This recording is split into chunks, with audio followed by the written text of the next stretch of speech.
guys, I'm here in the darkroom and I wanted to show you what you're going to move on to once you've made your contact print and you've sandwiched your negatives with the photo paper and you've done that, you have your contact sheet. Now you actually want to take one of these negatives and make a print, and you also have to make a test print again to make sure how long you need to expose it for. And then we'll find out that we're going to actually need filters to even make the contrast even better with our photos, okay? So I no longer need the contact proofer. Look at your baseboard of your easel. It will either say a number or a letter. So this one is number 3. And over here we have the number drawers, and over here we have the letter drawers. So I'm number 3. If I open up drawer 3, you'll find a green magnifier, and you'll find an easel, okay? The easel is here to hold the photo paper down underneath, so this opens up like a sandwich. And you can put the photo paper in and it gives you those nice crisp edges, and it also holds down the edges while you're creating the photo. Notice that these are like wallet size, these are the kind of like school picture size, and then we also have 8 by 10 on the back, okay? So I'm gonna pick this up. I don't want this here. I also don't want to put the easel on top of the glass. It will break. These are expensive. So I'm just gonna go ahead and put it on this middle table here, and I'm going to move the easel and place it right here, okay? Now I'm gonna open the left side. So take the knob, we're getting the negative carrier out, and we're taking one strip. You're deciding which of these pictures you're going to actually print. And I really like, I like this one.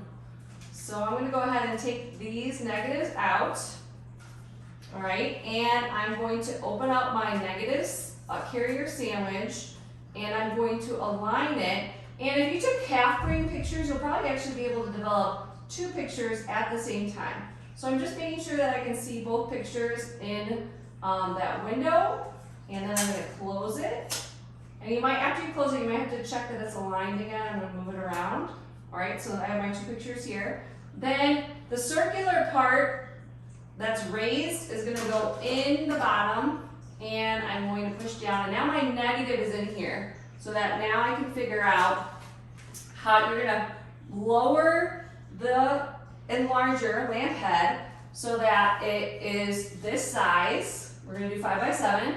You need to check your aperture, how bright it is, and you're going to have to make it focus so that you can see that the picture is in focus. How do you check the focus? Well, this is a green magnifier. Once we have our enlarger on, right now I'm in the white light, when it's projected and you think that it's the correct size and it's in focus, you're going to come over here, put your green magnifier in the middle of the picture while it's down here. I'm going to look through here, and I'm going to see, you'll be able to see the grain. If you see the grain, then that means it's in focus, and you can go ahead and do your test print. If it's blurry, then you need to do a little bit more focusing over here, okay?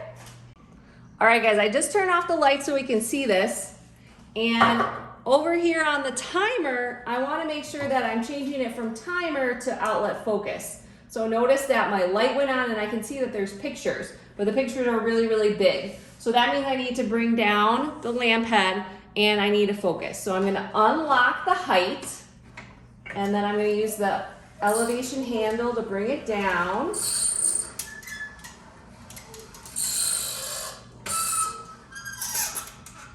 Okay, I'm not going to lock it yet because I can see that it's not in focus. So now I'm going to take the focus knob and try to focus.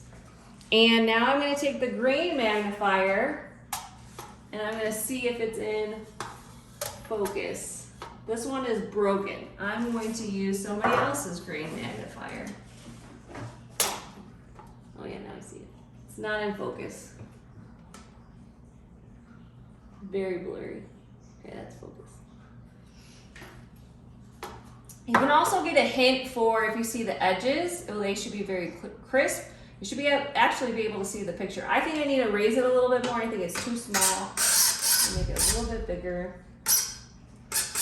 And every time you make an adjustment, you're going to have to check the focus again. Oh yeah, that looks good. And I should be able to see the grain. I can check with my grain magnifier. Yes, it looks very good. Okay. All right, and then also don't forget your aperture. You know, you can make it brighter. So I'm gonna leave it on the brightest, but sometimes you find out that that's too bright and you wanna bring it down a little bit. Okay, so now I'm gonna go from focus to timer, and I need to do a test print. So I don't know how long I need to expose this paper. So I'm going to my, the paper safe.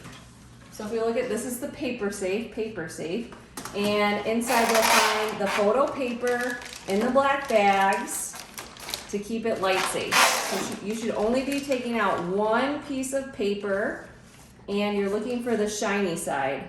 So there's a rough side, a dull side, and a shiny side. The emulsion's on the side, shiny side. Once you take one piece out, you fold up the black bag, and you're putting it back into the paper safe. And you're closing it and you're locking it. So you're doing this so that nobody is exposing any of this paper, expensive paper. It's like $1 a sheet in the white light on accident. Somebody turns on the lights, okay? So now I'm coming over here and I'm placing the photo paper in the easel, making sure that all the corners are aligned, is keeping the edges down. And I'm gonna take some cardstock and I'm going to let about 1/5 of it show. I have 10 seconds on here. So I'm gonna hit timer. Woo. So some of them are a little bit older. 1, 2, and I'm moving. 1, 2, moving, 1, 2, moving, 1, 2, moving, 1, 2, and then I'm gonna let the rest be exposed. Now I'm gonna take this and go over to the developer, blah, blah, blah.